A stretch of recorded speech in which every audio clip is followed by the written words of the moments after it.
নির্বাচিত সরকার প্রতিষ্ঠিত না হওয়া পর্যন্ত আন্দোলন অব্যাহত থাকার ঘোষণা দিয়েছেন বিএনপির ভারপ্রাপ্ত চেয়ারম্যান তারেক রহমান। বেশি দেশের ফাঁদে পা দিয়ে বিভ্রান্তিকর কথা বলছে কিছু কিছু রাজনৈতিক দল, এই মন্তব্য করেছেন বিএনপির ভারপ্রাপ্ত চেয়ারম্যান তারেক রহমান। স্বৈরাচারের পতন হয়তো হয়েছে, কিন্তু ষড়যন্ত্র এখনো অব্যাহত রয়েছে। দেশের ভিতরে এবং দেশের বাইরে থেকে যারা কলকাঠি নাড়ছে, তারা চায় না যে এই দেশের মানুষ গণতন্ত্র ফিরে পাক। এই একটা ভিডিও এনাফ বিএনপিকে ধ্বংস করার জন্য। আমি আমার প্রত্যেকটা ভিডিওতে বলছি যে তারেক রহমান চাচ্ছেন, মির্জা ফখরুল ইসলাম চাচ্ছেন, রিজভী সাহেব সরাসরি বক্তব্য দিয়েছেন যে কোনো পতনের ঠিক পরদিনই আমরা গণমাধ্যমে জানতে পারলাম যে তারেক জিয়া সাহেব দেশে ফিরছেন। এরপর প্রায় এক মাসের উপর সময় হয়ে গেছে, কিন্তু বাংলাদেশে এই মুহূর্তে তারেক জিয়া সাহেব তিনি ফিরলেন না। আসসালামু আলাইকুম সম্মানিত দর্শক শ্রোতা, ব্রেকিং নিউজ আপনারা শুনলে রীতিমতো অবাক হয়ে যাবেন। দর্শক শ্রোতা, তারেক রহমান খুব শীঘ্রই দেশে আসতে চলেছেন এমন ধারণা করা হচ্ছে। 2-1 দিনের মধ্যেই তারেক রহমান দেশের মাটিতে পা রাখবেন। দর্শক শ্রোতা, অপরদিকে একটি ব্যাড নিউজ হলো তারেক রহমানের ক্ষমতায় যাওয়া বন্ধ, তিনি আর ক্ষমতায় যেতে পারবেন না। দর্শক শ্রোতা, তারা আর ক্ষমতায় বসতে পারবেন না। এই জন্য তারেক রহমান খুব দ্রুত সময়ের মধ্যে বাংলাদেশে চলে আসবেন এমনই নিউজ পাওয়া গেছে। দর্শক শ্রোতা, আজকের এই ভিডিওটি দেখলেই অবাক হবেন। তারেক রহমান কখন দেশে আসবে, কিসের জন্য আসতেছে, কবে বাংলাদেশের এয়ারপোর্টে পৌঁছাবেন, অপরদিকে তারেক রহমান কেন ক্ষমতায় বসতে পারবে না, বিএনপির কি ধ্বংসের পথে। সম্মানিত দর্শক শ্রোতা, আজকের এই ভিডিওতে বিস্তারিত রয়েছে, আপনারা দেখলেই বুঝতে পারবেন। তো বেশি কথা না বাড়িয়ে আমরা ভিডিও ক্লিপে চলে যাচ্ছি, আপনারা মনোযোগ সহকারে ভিডিওটি দেখতে থাকুন। প্রায় 1 মাস হয়ে গেছে বাংলাদেশ আওয়ামী লীগ সরকারের পতনের ঠিক পরদিনই আমরা গণমাধ্যমে জানতে পারলাম যে তারেক জিয়া সাহেব দেশে ফিরছেন। এরপর প্রায় 1 মাসের উপর সময় হয়ে গেছে, কিন্তু বাংলাদেশে এই মুহূর্তে তারেক জিয়া সাহেব তিনি ফিরলেন না। তাহলে প্রশ্ন হচ্ছে যে কী কারণে তিনি বাংলাদেশে ফিরছেন না, অথবা তিনি কি দেশে আসলে গ্রেপ্তার হবেন, তার বিরুদ্ধে যে মামলাগুলো চলমান সেগুলো আসলে কি অবস্থায় আছে, কবে ফিরতে যাচ্ছেন তারেক জিয়া। অপরদিকে রাজনীতির মাঠে তারেক জিয়ার অনুপস্থিতি বলেন, বেগম খালেদা জিয়ার অসুস্থতা বলেন, মিডিয়া কাভারেজটার একটা বড় সিংহভাগ পাচ্ছে জামাতও তাদের রাজনীতিকে গোছানোর জন্য আমাদের একদম অন্তর্বর্তী সরকারের বিভিন্ন জায়গা থেকে শুরু করে বিদেশি কূটনীতিকদের সাথে শুরু করে তারা তাদের কার্যক্রম চালাচ্ছে। তো বিএনপির নেতাকর্মীদের একটা মনে মনে চিন্তা যে আমাদের নেতা আসলে কেন আসে না, কারণ তারেক জিয়া দেশে পা দেওয়ার পরে বিএনপির যে এনার্জেটিক বা ধরেন একজন গ্রামের পর্যায়ের একজন কর্মী, তার যে একটা ধরেন সাহস তৈরি হবে, অথবা ঝিমিয়ে পড়া যে নেতা নেত্রীরা আছেন তাদের মধ্যে কিন্তু প্রাণের একটা সঞ্চার হবে।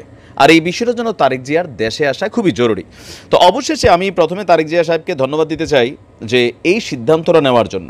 আমরা বাংলাদেশে বরাবরই দেখি যে ধরেন কোনো একটা সরকার ক্ষমতা থেকে পড়লে, যেমন এই মুহূর্তে শেখ হাসিনার নামে প্রায় 100-এর উপরে মামলা, বেগম খালেদা জিয়ার নামে প্রচুর মামলা ছিল, তারেক জিয়া সাহেবের নামে প্রচুর মামলা আছে। তো যখন ক্ষমতায় আসলো, মানে শেখ হাসিনা সরকারের পতনের পর বেগম খালেদা জিয়ার অনেকগুলো মামলা সরে গেল, ডক্টর ইউনূসেরও কিছু মামলা সরে গেল, কিছু মামলা তিনি অটোমেটিক সরাইতে চাচ্ছেন না, আইনিভাবেই তিনি ডিল করতে চাচ্ছেন। তো তারেক জিয়াও এই যে ধরেন আইনের বিশেষ সুবিধা নিয়ে তার মামলাগুলো থেকে তিনি অব্যাহতি নিতে চাচ্ছেন না, তিনি চাচ্ছেন আইনের মাধ্যমেই তার মামলাগুলোকে মানে লড়া হবে, এরপর তিনি বাংলাদেশে যাবেন, তবে খুব শীঘ্রই তিনি ফিরছেন। আপনার বিএনপির ভারপ্রাপ্ত চেয়ারম্যান তারেক জিয়ার আপনার কোনো বিশেষ সুবিধায় নয়, আইনি প্রক্রিয়ায় মামলা থেকে মুক্ত হতে চাচ্ছেন তার আইনজীবীরা বলছেন যে দেশে ফিরতে চাচ্ছেন তারেক জিয়া, আর মামলা হতে মুক্ত হতে দেশে ফিরে তাকে প্রথমে যেতে হবে আদালতে, আর ন্যায় বিচারের স্বার্থে আদালত নিশ্চয়ই বিশেষ ভূমিকা রাখবে বলেই মনে করা হচ্ছে। গত 16 বছর যাবৎ লন্ডনে যে ভিসাতে তিনি এই মুহূর্তে আছেন সেটা হচ্ছে পলিটিক্যাল আশ্রয়, মানে রাজনৈতিক আশ্রয়ের যেই ভিসাটা। তো 16 বছর পরে সেই 1/11 এবং আওয়ামী লীগ সরকারের সময় তার বিরুদ্ধে অর্ধশতাধিক মামলা হয়েছে। এর মধ্যে 21শে আগস্ট গ্রেনেড হামলায় যাবজ্জীবন কারাদণ্ড সহ 5টি মামলায় তিনি সাজাপ্রাপ্ত। রাজনৈতিক পট পরিবর্তনের পর তারেক রহমানের দেশে ফেরার ক্ষেত্রে প্রধান বাধাগ্রস্ত মামলাগুলো হচ্ছে এই মামলাগুলো। তবে তার যিনি আইনজীবী আছেন ব্যারিস্টার কায়সার, তিনি বলছেন বিশেষ কোনো সুবিধায় নয়, আইনি প্রক্রিয়ায় তাকে নির্দোষ প্রমাণ করে মামলা থেকে আমরা মুক্ত করব, তারপরেই নির্দোষ ব্যক্তি হিসাবেই বাংলাদেশে আসতে চান তারেক রহমান। তারেক রহমানের পাসপোর্টও এই মুহূর্তে কিছুটা ঝামেলা আছে, কারণ তার পাসপোর্টটা নবায়ন করতে দেয়নি আওয়ামী লীগ সরকার।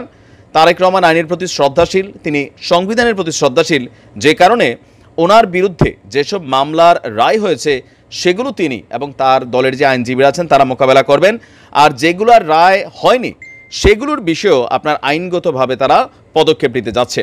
তো বলা হচ্ছে যে তারেক রহমানের বিরুদ্ধে যেসব মামলার রায় হয়েছে সেগুলোতে তিনি আপিল করতে পারেননি, কারণ তার আগে থেকে তিনি লন্ডনে। এখন কোর্টের কাছে মুক্তি চাইতে হলে আগে আত্মসমর্পণ করতে হবে, ফলে তাকে আগে দেশে আসতে হবে।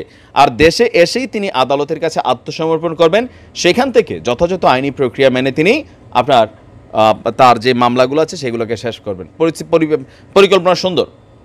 আমরা দেখেছি বাংলাদেশের রাজনৈতিক প্রেক্ষাপটে এগুলো হয়। আবার ডক্টর ইউনূস সাহেব দেখেন, এই যে বিশেষ সুবিধায় তিনি তার সবগুলো মামলা খালাস করতে দেননি। তিনি বলেছেন আমি এটা নিয়ে আইনিভাবে লড়ব। এতদিন আদালত পক্ষপাত দুষ্ট ছিল, ইনভেস্টিগেশন রিপোর্ট যারা তৈরি করত প্রশাসন পক্ষপাত দুষ্ট ছিল, যার কারণে সরকার যারা অপছন্দ করত তার বিরুদ্ধে পুরো সিস্টেম কাজ করত। এখন যেহেতু একটা নিরপেক্ষ অবস্থান তৈরি হচ্ছে, সো এই ক্ষেত্রে তারেক জিয়া সাহেব মনে করছেন বা ডক্টর ইউনূসও মনে করছেন যে ইয়েস, আমরা আইনের মাধ্যমেই প্রমাণ করব যে আমরা নির্দোষ। তো এই সময়টা কতদিন লাগবে? বড় জোর 1 মাস। 1 মাসের মধ্যেই এই কাজগুলো হয়ে যাবে। আর আগামী 1 মাস পরেই বাংলাদেশে ফেরার ইচ্ছা প্রকাশ করেছেন জনাব তারেক রহমান। দীর্ঘ 16 বছর যাবৎ বিএনপি অপেক্ষা করছিল রাষ্ট্র ক্ষমতায় যাওয়ার। জেল হয়েছে, হামলা হয়েছে, মামলারও শিকার হয়েছেন বিএনপির অনেক নিরীহ নেতাকর্মী। অনেকে প্রবাসে আশ্রয় নিয়েছেন খোদ দলটির যিনি প্রধান আছেন তারেক রহমান। আওয়ামী লীগ সরকার পতনের পর সকলেই ভাবছিল যে এবার নিশ্চয়ই বিএনপির রাষ্ট্র ক্ষমতায় যাওয়ার পথটা সুগম হয়ে গেছে। আর এরপরই ঘটছে একের পর এক বাধা বিপত্তি। আজকে যে ভিডিওটা ভাইরাল হয়েছে, আপনারা স্ক্রিনের এক অংশে যে ভিডিওটি দেখছেন, এই ভিডিওটি ভাইরাল হবার পর গত 1 মাসে বিএনপির ইমেজ যতটুকু নষ্ট না হয়েছে, আজকে এই একটা ভিডিও আপনি যদি জাস্ট কমেন্ট সেকশনগুলো দেখেন, দল মত নির্বিশেষে সেখানে মানুষ থুথু মারছে এই নেতার গায়ে। বরগুনায় আপনার একজন মুক্তিযোদ্ধাকে লাঞ্ছিত করেছে জেলা বিএনপির সাবেক সভাপতি ফারুক হোসেন মোল্লার ছেলে শাওন মোল্লা। আর আব্দুর রশিদ আপনার যেই ব্যক্তি লাঞ্ছিত হয়েছেন, এই মুরব্বী, তিনি আপনার ডিসি অফিসে ঢুকতে চাইলে ভুয়া মুক্তিযোদ্ধা, ডাকাত, দখলবাজের অভিযোগ আনে। তারপর শাওন মোল্লা তাকে প্রকাশ্যে ক্যামেরার সামনে তাকে লাঞ্ছিত করে। এখন এই ভিডিওটা আসলে কি বার্তা দিচ্ছে?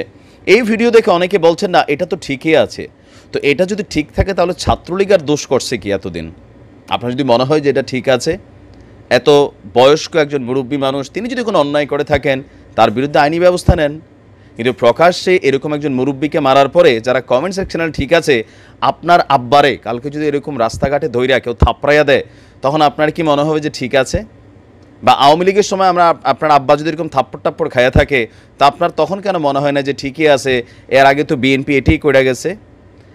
এই একটা ভিডিও এনাফ বিএনপিকে ধ্বংস করার জন্য।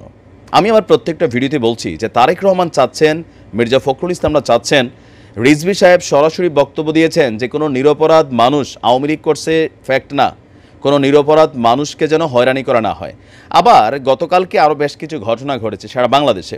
তো এগুলোর পর অনেকে বলছেন যে না এগুলো আসলে ছাত্রলীগের পোলাপাইনি বিএনপির নাম দিয়ে ঘটনা ঘটায়। ঠিক একই সুর কয়েক মাস আগে, 1-1.5 মাস আগে আওয়ামী লীগ বলতো, যখনই যেখানে কোনো ঘটনা হইতো পরে বলতো যে এই ছেলেটা ছাত্রদলের অথবা হালকা দাড়ি থাকলে সে শিবিরের কর্মী, এটা ছাত্রলীগের বা যুবলীগের কোনো কর্মী না, এটা বিএনপি জামাতের কর্মকাণ্ড। ঠিক একই বক্তব্য আজকে ঘুরা ফিরে আমরা যারা বিএনপি দলগুলোর সাথে জড়িত আছি তারা আমরা ঠিক একই ধরনের চামচামি শুরু করে দিছি।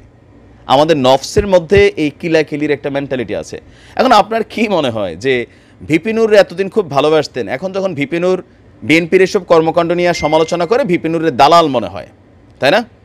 এখন দেখেন ভিপি নূর এত বছর আওয়ামী লীগের যেই ভাষায় গালাগালি করছে, প্রধানমন্ত্রীর যেই ভাষায় গালাগালি করতো, এরপরে ভিপি নূর কিন্তু এই ধরনের কেলানি খায় নাই বা এতটা রাফলি তার সাথে অ্যাক্টিভিটিস হয় না যতটা হওয়ার সুযোগ ছিল, প্রশাসন এতটা শক্ত হয় নাই।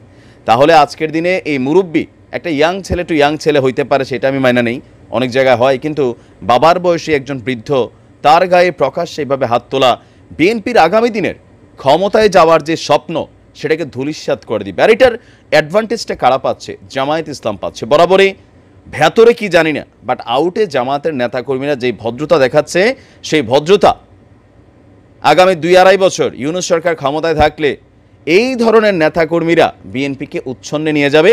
নিশ্চিত থাকেন বিএনপির ক্ষমতায় যাওয়ার পথ বন্ধ হয়ে যাবে। কারণ এখন গণমাধ্যমে প্রতিদিন এগুলাই আসবে যে বিএনপির কোথায় কোন নেতা, যুবদলের, ছাত্রদলের কোথায় কোন নেতা কি করছে না করছে এগুলোই তো আসবে। এতদিন আসছে আওয়ামী লীগের আপনারা দেখে খারাপ লাগছে, আমরাও প্রতিবাদ করছি। এখন যখন বিএনপিরগুলো নিয়ে আমরা প্রতিবাদ করি, এত বছর কোথায় ছিলেন আফসোস লীগ, দেখেন এগুলো আসলে পরিবর্তনের কোনো কিছুই না।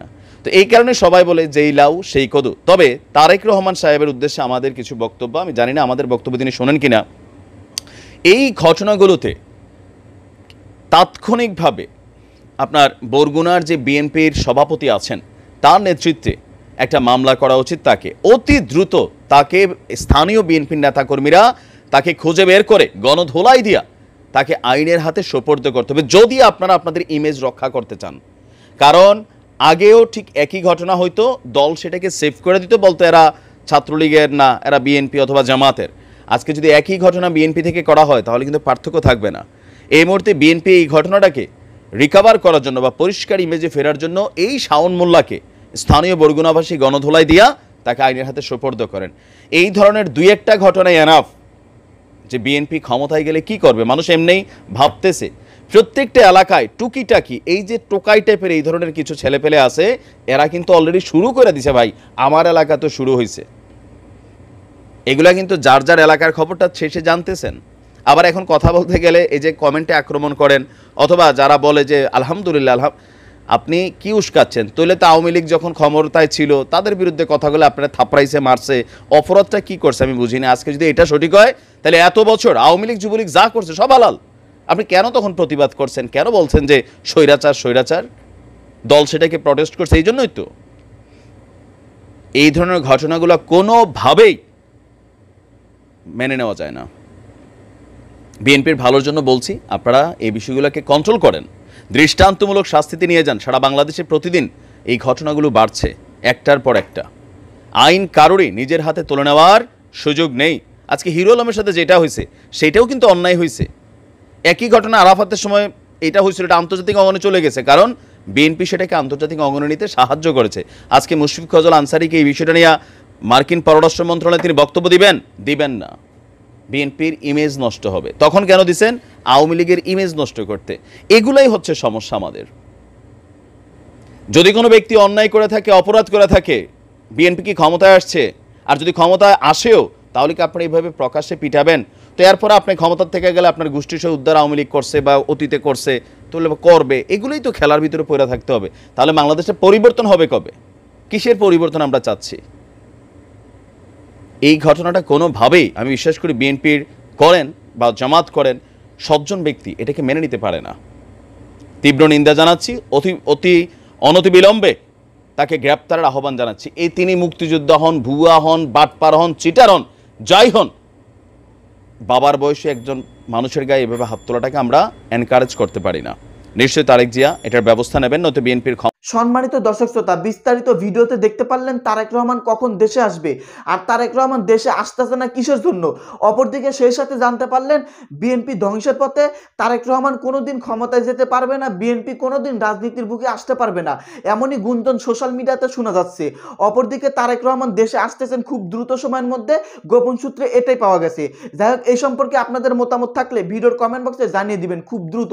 ধন্যবাদ, সকলেই ভালো থাকবেন।